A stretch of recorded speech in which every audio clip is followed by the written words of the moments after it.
Muslims also have like prophecies, right? Like end times prophecies. Okay, yeah. Nice. Okay, what are they expecting? Like the Christian perspective's pretty. It's been around forever, and everybody knows it, right? And like, geez, America especially, that there's going to be like an end of the world. There's going to be an Antichrist, a mark of the beast, a rapture. Things. Jesus comes back, right? Those are kind of the primary tenets of Christian eschatology or end time stuff. What are like Muslim or Islamic prophecies about the end times? Okay, so there's also an Antichrist called Okay. Mahdi ad-Dajjal, who will be, waging a war against the Muslims. And there'll be a guy called the Mahdi, who is sort of chosen by Allah to kind of like fight against him. And then Jesus will come back over Damascus. Jesus will? Jesus will. Not Muhammad? Not Muhammad, Jesus. Because Jesus never died in the Islamic framework. So he did ascend to heaven, and he's going to come back over Damascus. Oh, man, so many questions.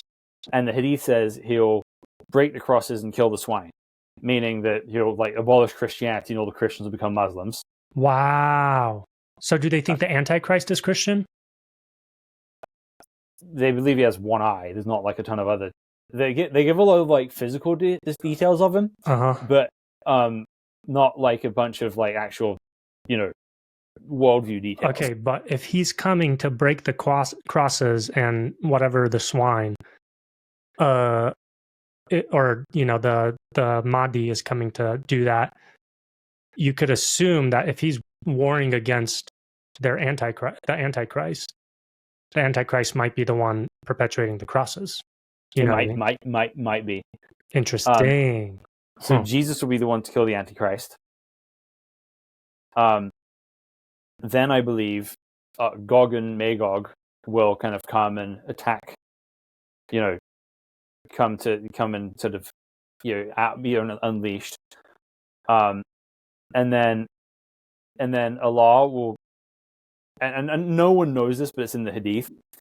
Then that all ends. The world ends by Allah sending this sort of gentle, sweet breeze that kills everyone. What? Everyone? Everyone. Huh. And then that is the ushering into the eternal state. Oh, so that would be there New Heaven and New Earth, kind of? Yeah.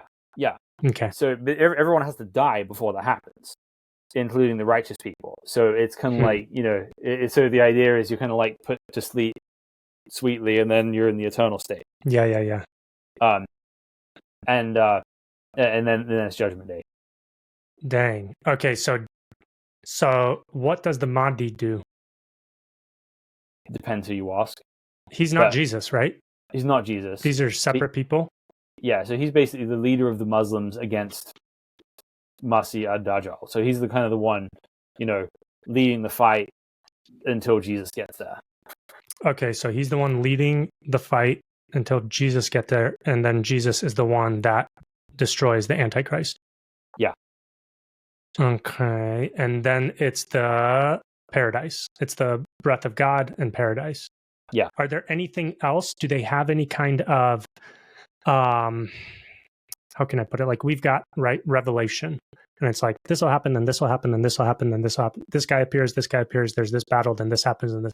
Do they have any kind of like narrative or systematic events that need to unfold? Or is that kind of just all you get? So they do talk about major signs and minor signs of the end times. And it's going to depend who you talk to. So there's the imam of the local mosque near me believes that Israel being made a nation again is a major sign of the end times. Really? Is that that's just his personal opinion, or is that like personal opinion? I haven't been shown a source for that. Mm. And again, the difficulty with this is it's all come from the Hadith. So there's several different ways to kind of assemble it. And so Got it.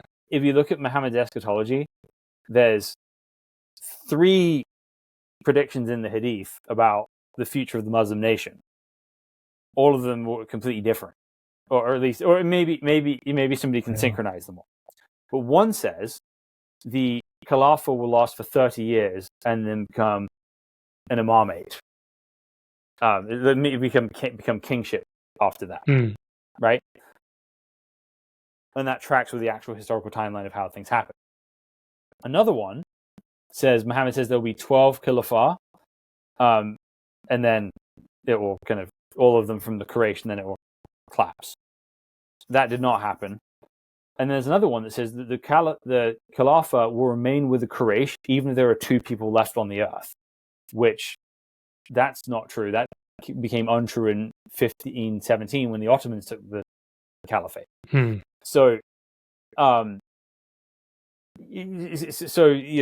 piecing this together is very complicated because the sources are so vast, right? Yeah. And I think that's kind of the takeaway on basically every Islamic doctrine that there is. The source material is vast. You're not going to get a unified answer on these things, and you need to be able to, ask questions to the person you're talking to. Yeah. Okay. That's interesting, and that there. So, does Jesus come back and destroy the cross and the swine, or is that's what Jesus does? Yeah. Interesting. Okay, so one of the perspectives that goes around in the Christian community or circles is that, and I might not be, quoting this exactly right, but that there is an overlap between, I think it's the Mahdi and the Christian Antichrist, right? So that we're speaking past each other. They're looking at our Savior as their enemy, and we're looking at their Savior as our enemy. You know what I'm saying? Or Antichrist, if you want to use that language. What do you think about that? I don't personally believe it. I dug into this a little bit, last year. And a lot of the things people say, okay, this is what the Antichrist does, this is what the Mahdi does. The details of the Mahdi are really sparse. There's really not that much data on who he is and what he does in the Islamic source materials. Now, can you find Muslims who will say things about the Mahdi that line up with the Antichrist? Sure. But do I think Muhammad is like prophesying the future Antichrist as the actual savior of the world? No, I don't think that. I also personally, like from my interpretation of the Bible, I don't really believe there'll be an Islam in the end times. I think all of the Muslim nations will be predominantly Christian by the time that Jesus returns. Really? Are you like post-mill? I wouldn't say I'm post-mill. I would say that I'm like pre-mill with post-mill sauce. Sounds delicious. Yeah, I know it is. It is. It really is. But like for me, right? I'm not like super married to an eschatological camp. I just want to take all of the data in the Bible and believe it. Yeah.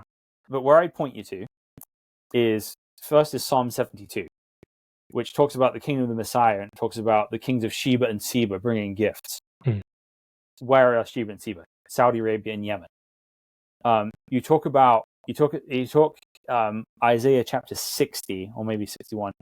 It talks about all the flocks of Nebaioth, all the multitudes of Kedar, all the inhabitants of Sheba coming to Israel with gold, spices, and good news.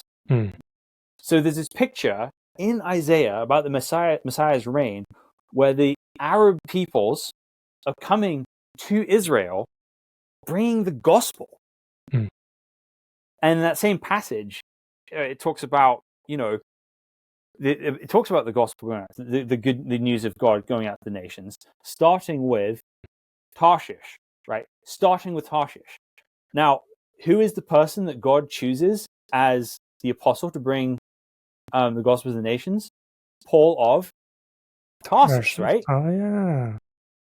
And so that prophecy, which talks about the multitudes of the nations, right? Anytime it names nations in these prophecies, it is naming countries that are currently Muslim countries. So I expect to see a broadly Christian Saudi Arabia before Jesus comes back. Dang.